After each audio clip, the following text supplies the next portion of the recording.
You think, well, people have good intentions, that you especially think that if you're naive and agreeable.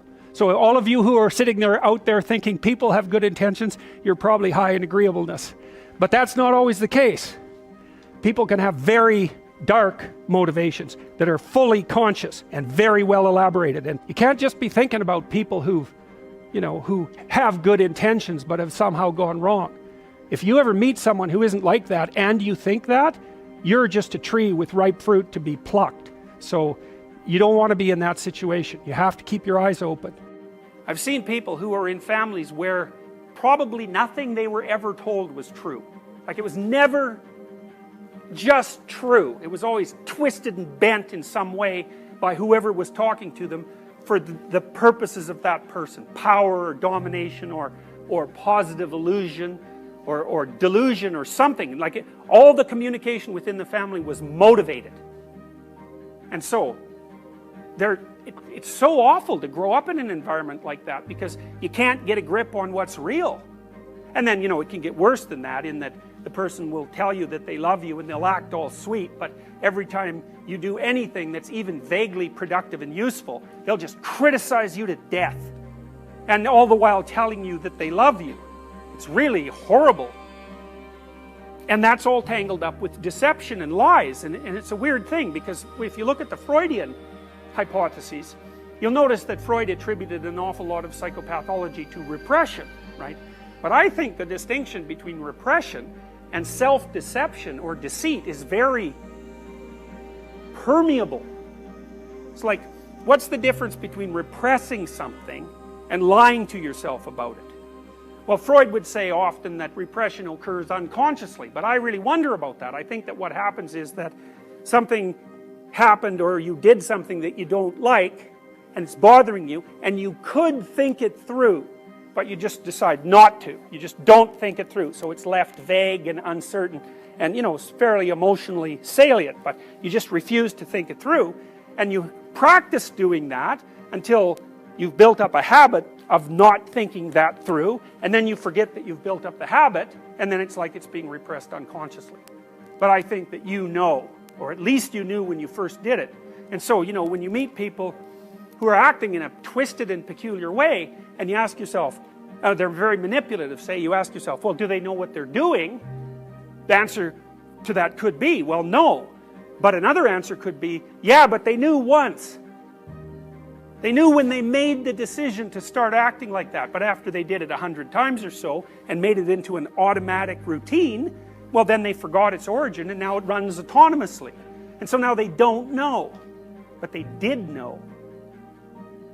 And so, this is the sort of point, and this is the real point of the existentialists, where clinical psychology and the claims of morality start to become very tightly aligned. And it's something that the psychiatric and psychological industries, so to speak, don't really tackle head on. My experience has been that in these situations, for example, where the person has 5 terrible things going on in their life, that there's just deception twisted in and strewn in all of that. People are betraying each other, and there's no fidelity in the relationships, there's no clear and genuine communication, everything's manipulation, no one admits to what they're really up to. There's a lot of false and saccharine love, which has absolutely nothing to do with love. It's all for appearance, and you cannot be healthy in a situation like that. I don't think, in my experience, apart from terrible luck, because, you can get cancer, diabetes, or any number of awful things. In my experience, apart from the tragedies of life, there is nothing that hurts people more than deception. Lies do people in. Because, it's one thing to be hurt. Maybe you break your leg. That's one thing.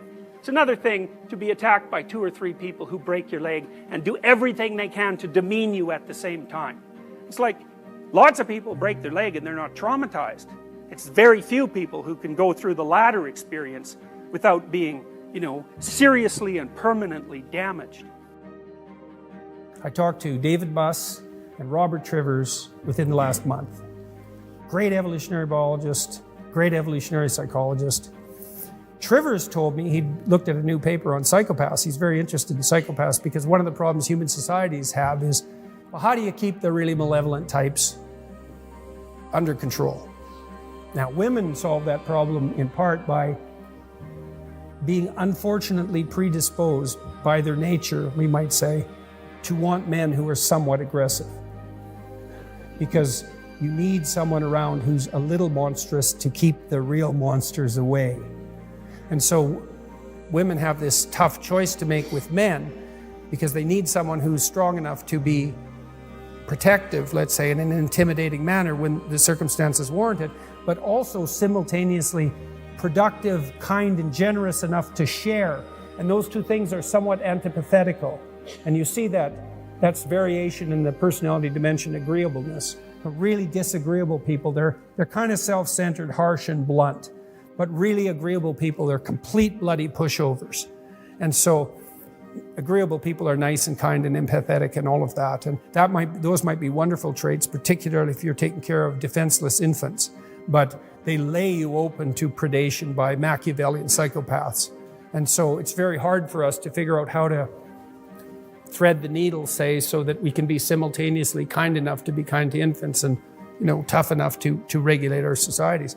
And you know what's really interesting too is because I've had a lot of clients who've had PTSD and without exception, every single one of them was induced by one form of malevolence or another. They have to develop a very sophisticated philosophy of good and evil to get out of it, because they have a worldview in which those things don't really exist. There's no such thing as pure malevolence. Well, that's fine unless you encounter it. And then as soon as you encounter it, you won't know what to do. And then you won't be able to get on with your life. You'll do nothing but think about that and think about it and think about it and think about it. It'll disrupt your sleep. It'll put you into a permanent state of preparation for action. Because the part of your brain that's detected that, which in my estimation, by the way, is the same part, at least in part, that detects snakes. It's the same damn circuit. Once it's seen something like that, it is not going to let you go till you figure it out. And there's no going back. There's no saying, oh, the world is safe. It's not safe. Not at all. It's not safe. The fact that you think it's safe means that you were living in an unconscious bubble that was sort of provided to you by your culture. It's a gift. And now that's been shattered. And so now what do? Well, the answer is you retreat until you're in your house and there's nowhere you can go. You're the ultimate frozen rabbit, right? And your life is hell because you can't function. The alternative is, let's take apart the things you're afraid of. Let's expose you to them, carefully and programmatically. And then you'll learn that you're actually tougher than you think. You never knew that. And maybe you didn't want to take on the responsibility because, people play a role in their own demise, so to speak. When you had opportunity to go out and explore or withdraw because you were afraid, you chose to withdraw because you were afraid. So it's not only that you were overprotected often, it's that you were willing to take advantage of the fact that you were overprotected and run back there whenever you had the opportunity.